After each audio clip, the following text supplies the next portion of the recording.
நான் கடலூர் மாவட்டம் புவனகிரி தொகுதி கம்மாபுரம் ஒன்றியம் 1989 புரட்சித் தலைவி அம்மா வழியாக பணியாற்றி கொண்டிருக்கும் பொழுது எனக்கு புரட்சி தாய் அம்மாவும் புரட்சி தலைவியும் அவர்கள் எனக்கு ஒன்றிய பேரவை செயலாளர் அன்றைக்கு வழங்கினார்கள்.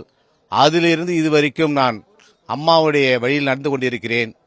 அம்மா மறைவு 2016 மறைவு பிறகு தமிழகத்தில் முதலாக அம்மா பொதுச் செயலாளர் வர வேண்டும் என்று அரச குழியில் பெரிய ஒரு மாபெரும் கட்டவுற்று வைத்து பொதுமக்களை திரட்டி அன்றைக்கு ஆர்ப்பாட்டங்கள் செய்தேன்.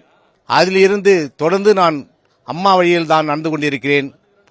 அம்மா விட்டு சென்ற பிறகு அம்மா மக்கள் முன்னேற்ற கழகம் என்று டிடி தினகரன் அவர்கள் ஆரம்பித்தார். அந்த ஆரம்பத்திலிருந்து நான் கம்மாபுரம் ஒன்றிய செயலராகவும் தொகுதி செயலராகவும் நான் என்னுடைய கம்மாபுரம் ஒன்றிய பிளாக்கில் ஒன்றிய கவுன்சிலராகவும் தேர்ந்தெடுக்கப்பட்டு இதுவரைக்கும் நான் தொடர்ந்து பணியாற்றி கொண்டிருக்கிறேன்.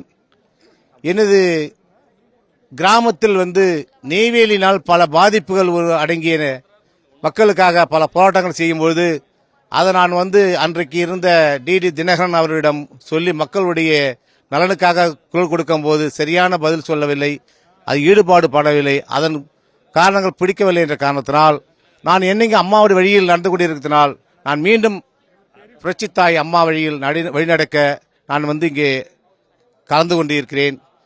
அவர்கள்தான் தமிழகத்தை அம்மா விட்டு சென்ற நலத்திட்டங்களை அம்மாவுடைய வழியில் மக்களை காப்பாற்றுவார்கள் என்ற நம்பிக்கையில் காப்பாற்றுவார்கள் அப்படி என்ற மக்கள் எதிர்பார்த்து கொண்டிருக்கிறார்கள்.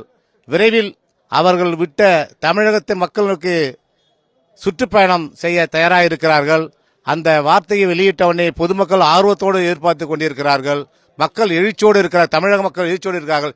என்றைக்கு புரட்சித்தாய் சின்னம்மா அவர்கள் அம்மா போல வழிநடத்துவார்கள் என்று பொதுமக்கள் அனைவரும் எதிர்பார்த்து கொண்டிருக்கிறார்கள். அம்மா அவர்கள் விரைவில் சுற்றுப்பயணம் வர காத்து கொண்டிருக்கிறார்கள். மக்கள் எழுச்சியாக இருக்கிறார்கள்.